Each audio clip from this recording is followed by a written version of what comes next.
Hi, this is attorney Jamie Miller, and welcome to another edition of the Miller Law Chronicles Podcast. Today, we are going to have a really great podcast with Elliot Gale of the GAJP Law Firm. Elliot works with our clients here at Miller & Miller in two different circumstances. Number one, when a client retains our office for as little as $100 down, we are going to connect them with Elliot because Elliot's firm and Elliot, they focus on consumer protection. So what they're going to do when someone retains Miller & Miller is they are going to work with our client, review their credit report, make sure we send certified letters out to all the creditors to keep those creditors off of our client's back immediately upon the client retaining our office. If the creditor then continues to bother our clients, we're going to pursue litigation against those creditors so that they don't do it and don't continue pursuing our current clients and clients in the future. And then at the end of a bankruptcy, when a client's debts are discharged, the consumer protection lawyers at Gale's firm, at Elliot's firm, is going to sit down with our clients, review the credit report, and make sure that the credit report properly reflects that all of the debts that were listed on the bankruptcy have been discharged. And most importantly, they want to make sure that the information on the credit report is accurate and correct. They're going to coach our clients on how to object to incorrect items on a credit report, and then pursue action against the credit reporting agencies, perhaps, if those reports on the line items aren't getting corrected. So it's really a great service to our clients, and I just wanted to spend this time with Elliot to explain it to our listeners and our clients so everybody understands it. If you like Miller Law Chronicles, which I hope you do, I'd really appreciate it if you take a moment and subscribe to us on YouTube. You'll get notifications of upcoming and new podcasts. And also like us on Spotify, on Apple Podcasts, on Google Podcasts, or wherever you get your podcasts. I appreciate your listenership. We've been at this for almost a year now. Our listenership continues to grow. And I really hope in particular that you enjoy this podcast with Elliot Gale. Thank you.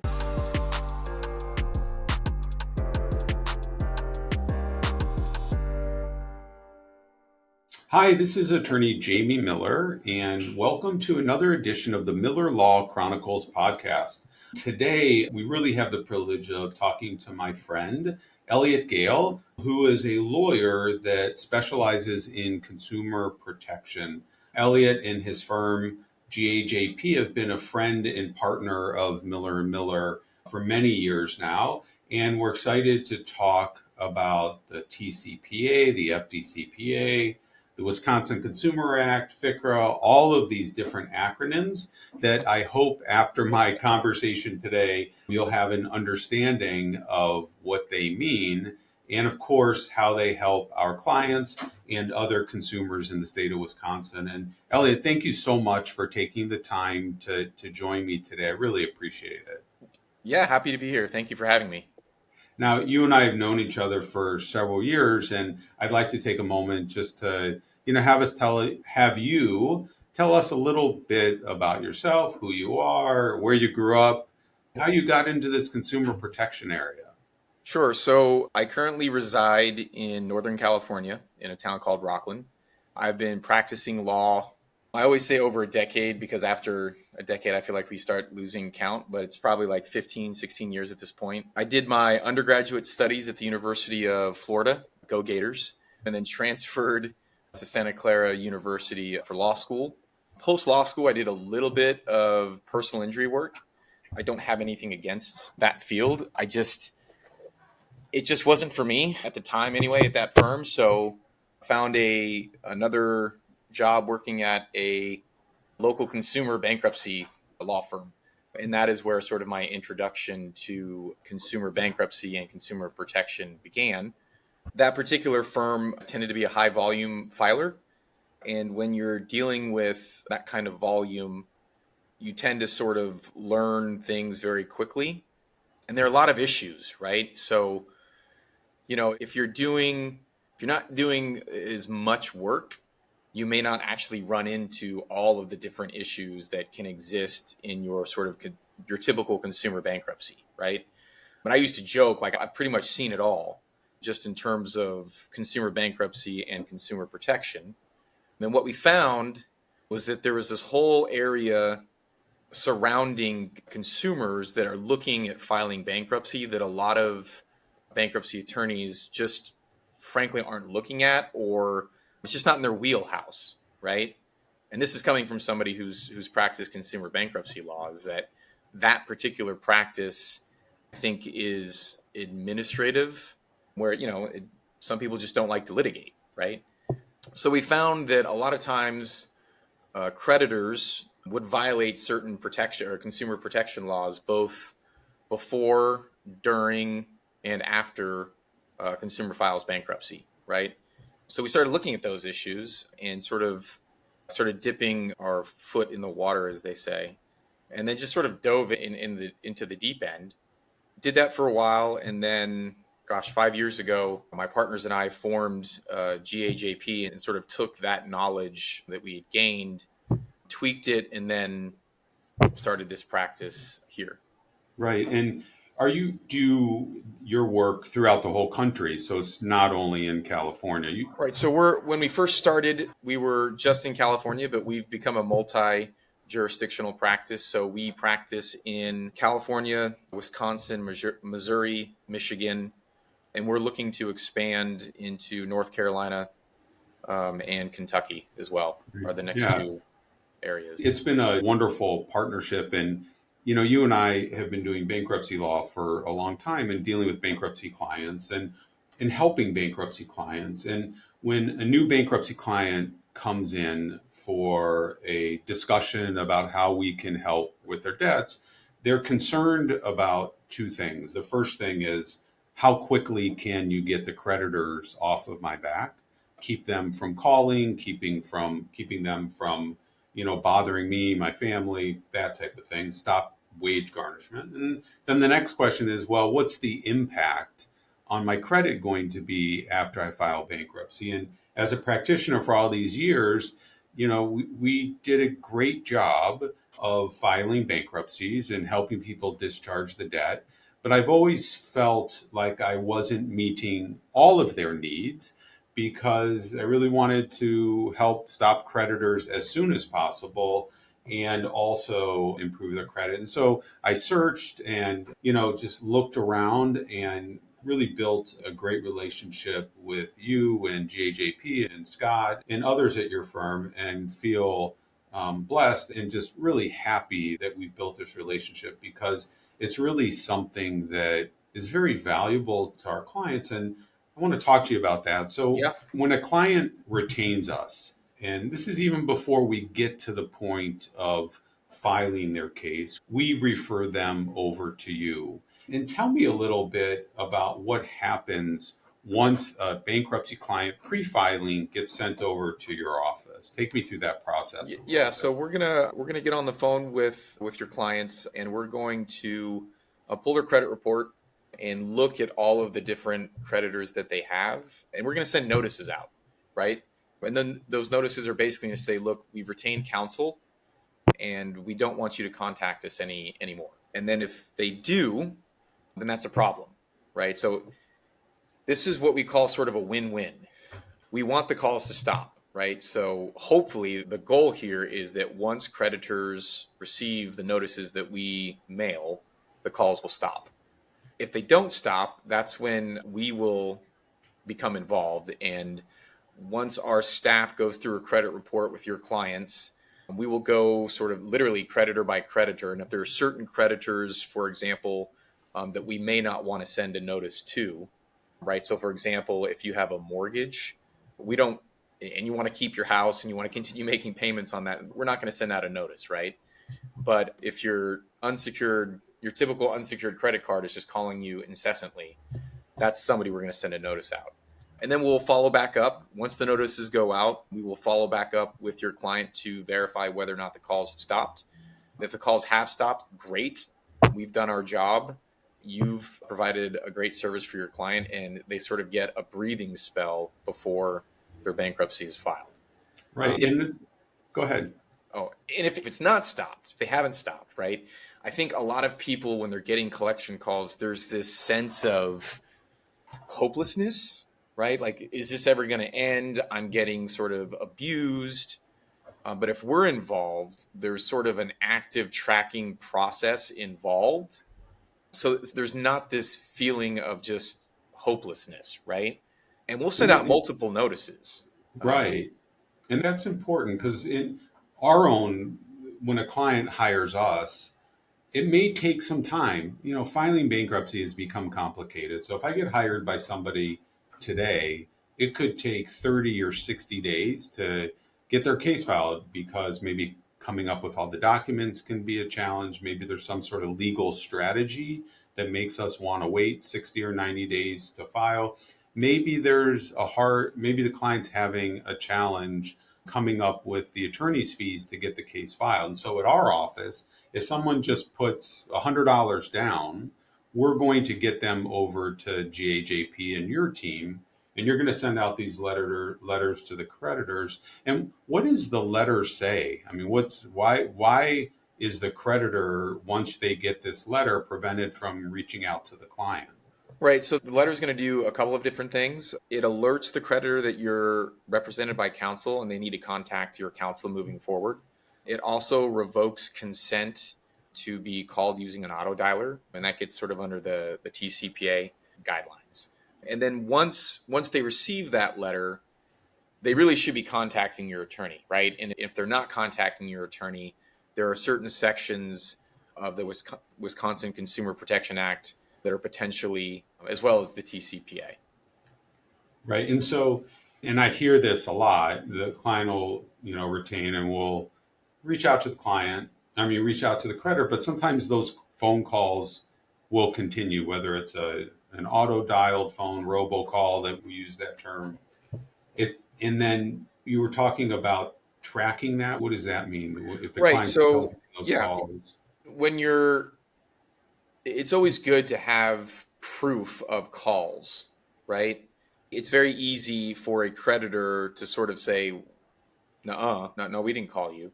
So when we are talking to your clients, we will give them sort of strategies for literally tracking the calls, whether or not it's, especially with today's cell phones, it's usually very simple. It's a matter of just taking a screenshot, saving the screenshot, and then sending it to our office so we have a record of it. And then if we do get into litigation, it's very simple for us to sort of give that proof to the other side and say, look, these are the calls that came in. If you have something different, I'm happy to look at it. And oh, by the way, here's the letter too. Right. And I can attest to the fact that a majority of the time when you send those letters out to the creditors, they're going to stop bothering our clients. Yeah. But sometimes those phone calls will continue. And you mentioned a couple different things. Maybe you can just talk briefly about TCPA, FDCPA, Wisconsin Consumer Act, because those are the different laws and statutes that you rely upon to really put some teeth behind those letters that we're sending to prevent the creditors from bothering our clients. Yeah, so we'll sort of talk about the Wisconsin Act and the FDCPA. They're very similar. Both statutes basically prevent debt collectors and creditors from doing certain illegal things. If I was going to just sort of, generally speaking, you can't harass consumers, right? And that's essentially what the Wisconsin Consumer Protection Act says, along with the FDCPA.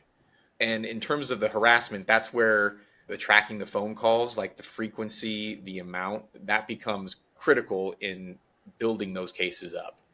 TCPA is a little bit different, whereas the other two statutes are more sort of global in the way they approach calls. The TCPA is really more focused on a per call basis, while the law has recently the Supreme Court has recently sort of tweaked the definition of an auto dialer. Nonetheless, things like pre-recorded calls. So if you're a consumer and you get those annoying calls where you pick up the phone, there's that brief pause, and then there's some pre-recorded message telling you to call somebody over a debt. Like those are the things that we track now under the TCPA. Right. And the TCPA is it's one of those, because it is a per call statute, it has some teeth to it, and certainly gets defendants' attention if they're being sued under the TCPA.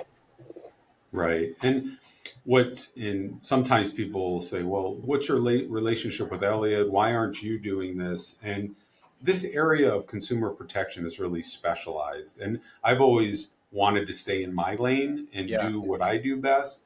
And it gives me great confidence when I'm passing along our very valued clients to you and to your firm that this area of their concern, keeping creditors off of their back and perhaps pursuing damages against creditors that continue to bother them, is really where you come in. You guys just do, such a fantastic job and always do what you say you're going to do, which is really appreciated. No, and it I works. appreciate that.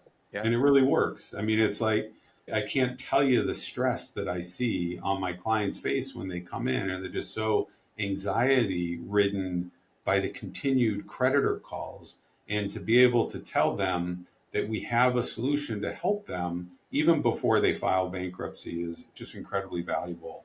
And I appreciate that very much. And so we talk about what happens pre-filing, and if I can kind of go to where do we go after. So one of my other goals with my own personal practice, and I know you are the same way, there's a lot of bankruptcy lawyers out there that file bankruptcies.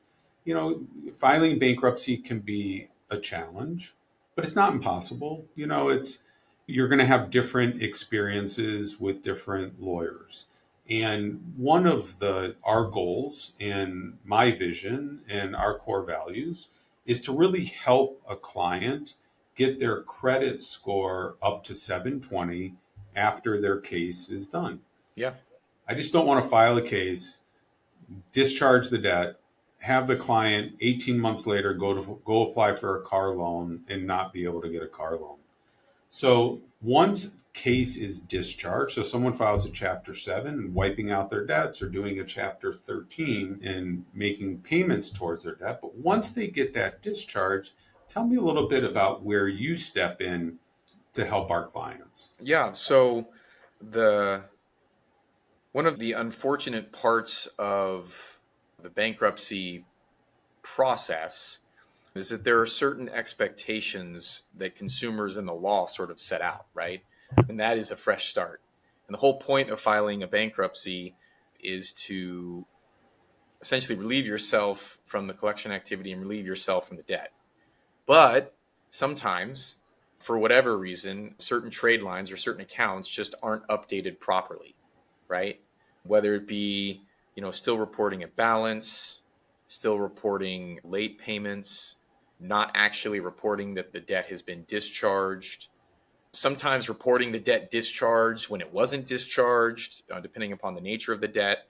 There are all sorts of inaccuracies that exist on credit reports post-bankruptcy. And this, I think, is where sort of like the real, for lack of a better word, magic of what we do, like the intersection of bankruptcy and credit reporting is really like our niche. And it is I joke sometimes that I practice in a niche of a niche because it's rare that bankruptcy in and of itself is a niche practice. And then on top of that, when you start adding something like the Fair Credit Reporting Act, it becomes even more specialized, right? But we've been doing it long enough. Thankfully, we've developed a good relationship with the credit reporting agencies themselves.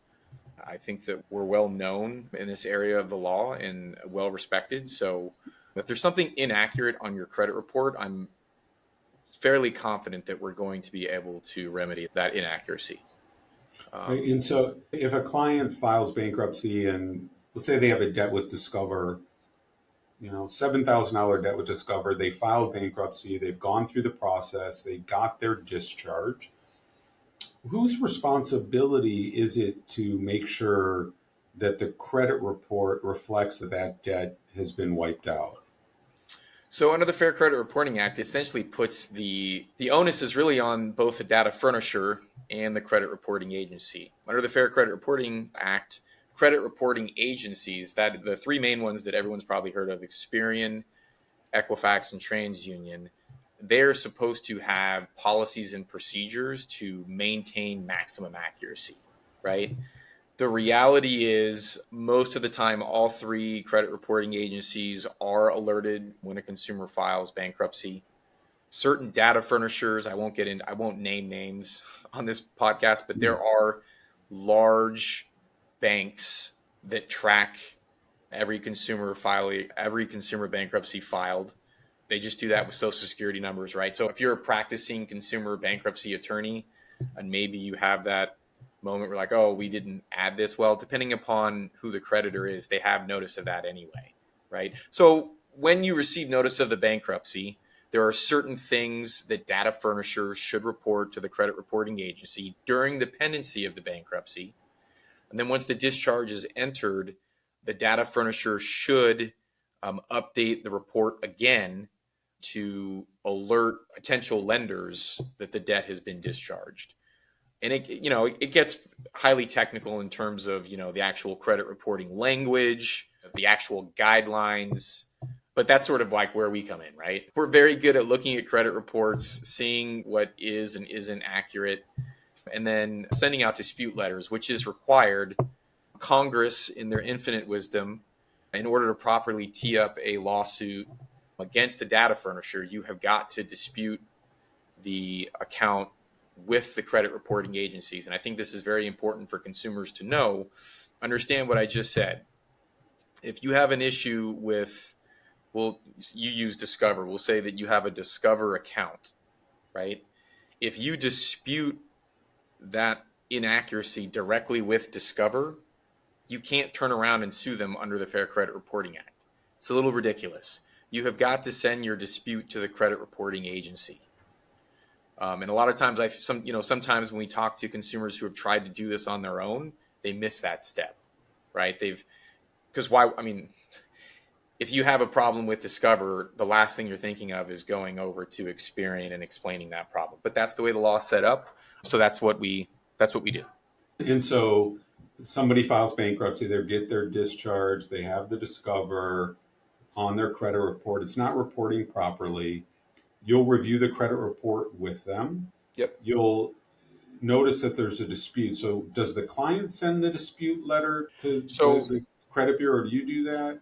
So we will send the dispute letter to your clients for review, and your clients review that dispute letter and your clients sign it. That's important. And then we will go ahead and mail that dispute out for them. But every one of your clients reviews exactly what accounts are being disputed, why those accounts are being disputed, and nothing gets sent unless your clients authorize us to do so. And then the dispute gets sent in, and then how much time is the credit? So the credit reporting agencies have about a month, 30 days to either fix it or delete it. And in theory, once the credit reporting agency receives a dispute, they're supposed to send that dispute to the actual data furnisher or creditor that's reporting the information. If that data furnisher or creditor doesn't respond to the dispute, legally, the credit reporting agency is supposed to delete or remove the trade line. And for anyone that's listening out there, this is sort of, I'm going to get on my soapbox here for just a second. A lot of times you will have what I call these fly-by-night credit repair organizations, and all they are doing is essentially sending out frivolous disputes on otherwise accurate but derogatory trade lines in the hopes that once the credit reporting agency sends the dispute, the data furnisher doesn't respond, and then those trade lines get removed. There are all sorts. That's fascinating. So there are all sorts of issues with that paradigm, the least of which is non-compliance with Credit Repair Organization Act. As a consumer, those types of disputes sometimes get flagged. And then as a consumer, you're sort of put on the naughty list, and these things sort of go on forever. So I would stress that in terms of what we're doing, we are only disputing accounts that are inaccurate. If you have, I'd like to help everyone, but the reality is if you have an otherwise derogatory account that happens to be accurate, we cannot send a dispute out because there are multiple reasons. The biggest and most obvious is it's technically illegal to do that. So we sort of pride ourselves on being above board here. So we don't send those types of disputes out. Anything that we're doing, there is a legitimate, valid inaccuracy, and that's why we're disputing it. And if someone files bankruptcy and they discharge a credit card debt, what should the trade line say if it's accurate? Ooh, that's a very good question. So there are a couple of key fields that we will look at. And just bear with me if I get a little bit too technical, right? So the first and foremost, the debt should reflect that it is discharged. There should be a notation on the trade line that the debt is discharged. This is a field that's called the Consumer Information Indicator. That is the field that gets changed once a consumer files bankruptcy. That field is updated to show the debt is in a pending bankruptcy. And then that field is again updated once the discharge has been entered to show the debt is discharged. That's the first thing, right?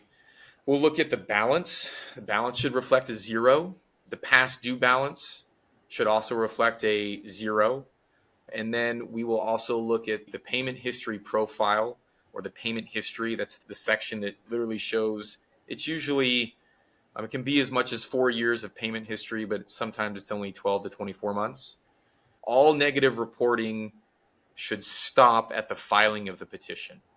What happens post-petition pre-discharge, I will just simply say is still gray because of the case law that's out there. But post-discharge, there should not be any derogatory reporting in the payment history. And we look for all of those things. And that's a big deal.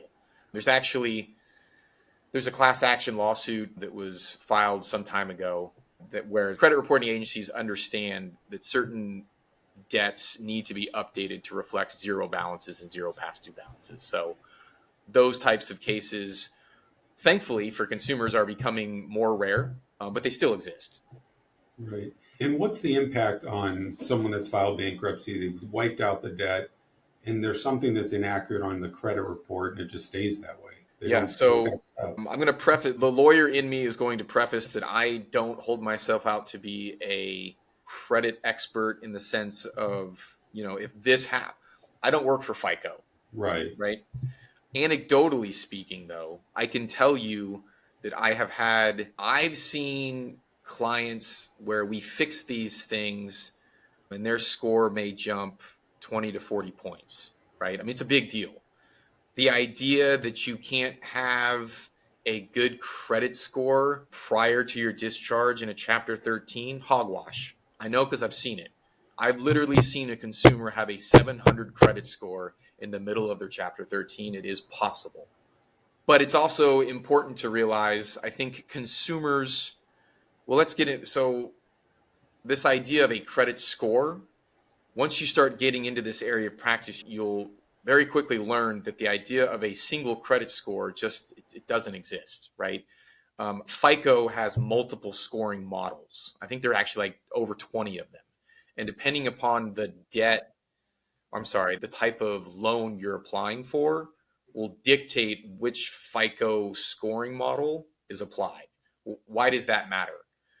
Well, depending upon what type of loan you may be applying for, on paper, your credit score may look great, right? But because of the type of loan you're applying for, this little inaccuracy down here that is otherwise not necessarily affecting your FICO score may raise a red flag and prevent you from qualifying for a loan.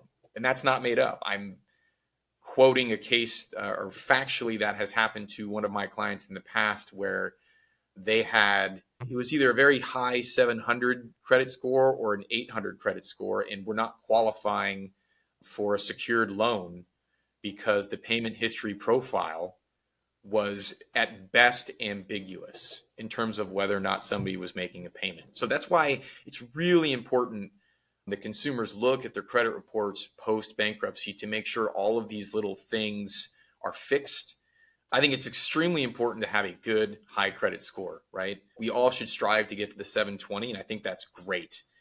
I would also add on to that, not only should you be trying to raise your credit score, even something that may look like it's not necessarily impacting your score may still impact your ability to get a loan. And frankly, that is the definition of an inaccuracy under the Fair Credit Reporting Act. It's not, the Fair Credit Reporting Act does not cite FICO, right?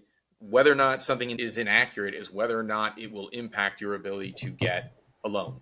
That's a long-winded answer. Sorry. Sometimes I ramble. No, I love your passion. I Yeah. just love how this is, I can just see it's part of you, and that you just have a real strong passion to helping consumers and those that file bankruptcy. And you and I share that passion. I really appreciate you taking the time to talk to our clients, to talk about anybody listening in the podcast world that, filing bankruptcy, there is help. Listen, bankruptcy isn't the solution for everyone, but if you go down that path and you need help, it's just so great to know that Elliot's out there, that your firm GAJP is out there, and certainly willing to help people before they file their case, but even more importantly, to help people reach the dream of an improved credit score after bankruptcy is done, so they can always buy that house that they've always wanted or their car at a fair and reasonable interest rate. And I really applaud you for that, and thank you so much for the service over the years, and look forward to working with you long time into the future. Yeah, absolutely. Totally looking forward to it. Great. Thank you so much. Yeah.